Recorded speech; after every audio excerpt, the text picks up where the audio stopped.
St. Anthony Audio presents The Holy Innocents, from The Golden Legend by Jacobus de Voragine. The Holy Innocents are so called for three reasons, namely, by reason of their life, by reason of their martyrdom, and by reason of the innocence which their death procured for them. They are innocent by reason of their life, because they had an innocent life. That is, they were unable, while alive, to do ill to anyone.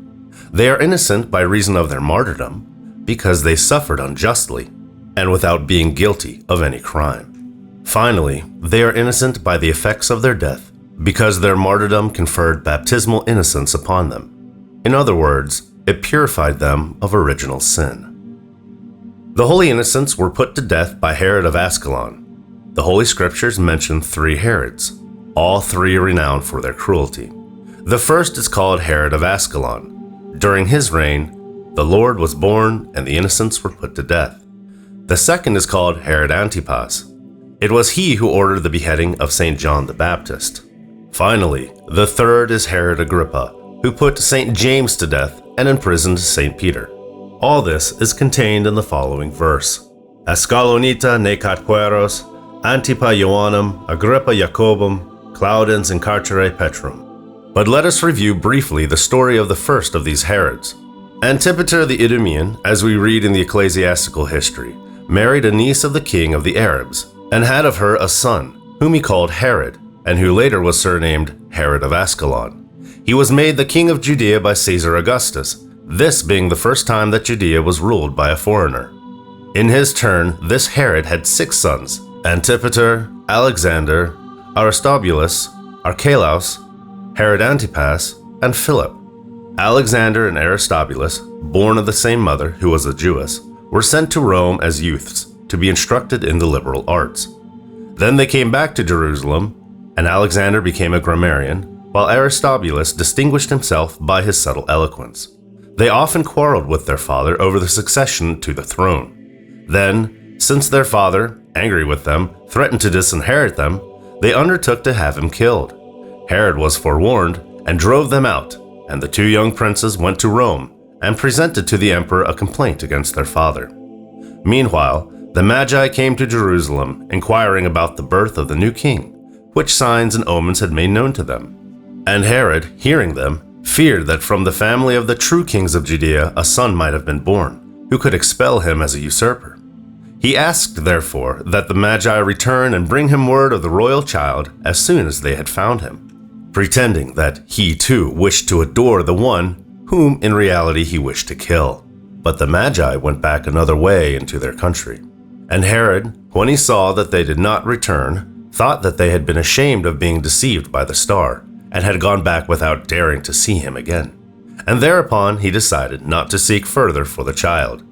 Nevertheless, when he heard what the shepherds had told, and what Simeon and Anna had prophesied, all his fears returned, and he determined to massacre all the children of Bethlehem, so that the unknown child, whom he feared, would be sure to perish.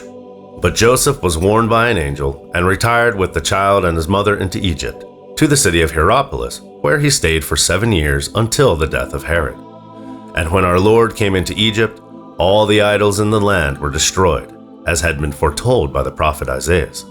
It is also said that just as in the case of the flight of the children of Israel out of Egypt, when there was no house in which the firstborn had not been slain by the wrath of God, so now there was no temple in which the idol was not destroyed. And Cassiodorus tells us, in his tripartite history, that at Hermopolis and Thebai can be seen a tree called Persides, which cures sicknesses if one of its fruits or a leaf or a piece of its bark is applied to the neck of the sick person. When the Blessed Virgin was fleeing into Egypt with her son, this tree bent down to the ground and piously adored the Christ. However, while Herod was thinking over the massacre of the children, he himself was summoned by a letter to appear before Augustus and to answer the accusations of his 2 sons. And after he had argued with his sons in the emperor's presence, the latter decided that the sons should in all things obey their father, who was free to leave his throne to whomever he wished. It was then that Herod returned from Rome, and emboldened by the confirmation of the emperor's favor, ordered that all the men children from 2 years old and under be killed. This order is easily explained if we remember that, since Herod's journey to Rome had lasted a year, a space of 2 years must have passed since the moment when the star had revealed the birth of the royal child to the Magi. But St. Chrysostom believes that Herod's decree commanded, on the contrary, the slaying of all children over 2 years of age. For according to him, the star appeared to the Magi a year before the birth of Jesus. Moreover, Herod had spent a year in Rome, and doubtless thought that the child had already been born when the Magi saw the star. The fact is that certain bones of the Holy Innocents, which have been preserved, are too large to come from children of less than 2 years of age, although one might still say that the human frame was much larger than it is today. As for Herod, he was speedily punished for his crime, for Macrobius and another chronicler report that a son of Herod, of nursing age, happened at that time to be at Bethlehem, and was slain with the other children. But God, the judge of judges, did not allow that the punishment of such a crime be limited to this single death. The man who had deprived countless fathers of their sons was himself miserably deprived of his own. Alexander and Aristobulus came again under their father's suspicion. One of their accomplices revealed that Alexander had promised him many gifts if he succeeded in poisoning his father. Moreover, Herod's barber made known that Alexander had promised to reward him if he would slit his father's throat while he was shaving him.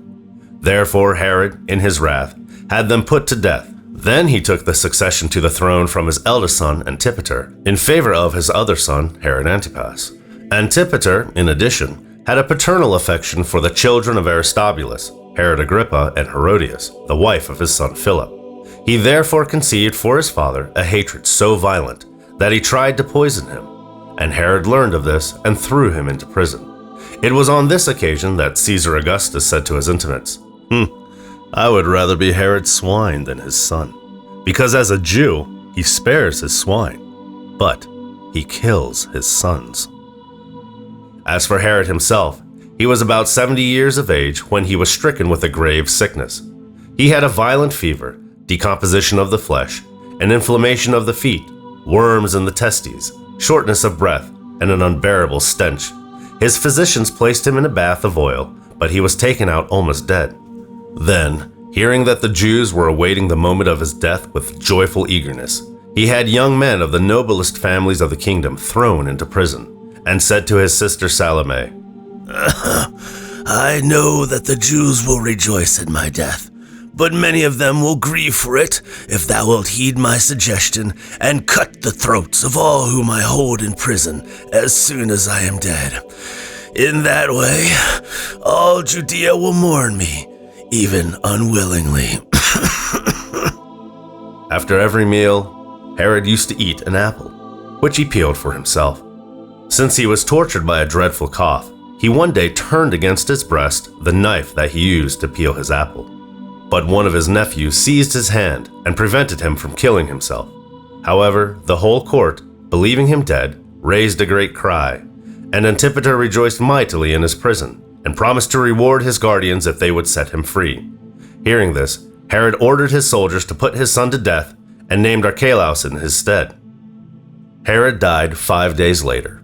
He had been very fortunate in his political career, but very unfortunate in his private life. Salome, his sister, set at liberty all those whom the king had ordered her to kill. At least, that is what we read in the scholastic history. But Remy, in his commentary on St. Matthew, says to the contrary, that Herod stabbed himself with the knife which he used to peel his fruit, and that Salome, his sister, put to death all those whom he had thrown into prison, as she had been counseled to do by her brother. We celebrate the Feast of the Holy Innocents on December 28th. If you enjoyed the legend you just listened to, please click the like button and subscribe, and be sure to turn on all notifications. That way, you'll never miss out on any of our new uploads. Thank you very much for listening, and God bless.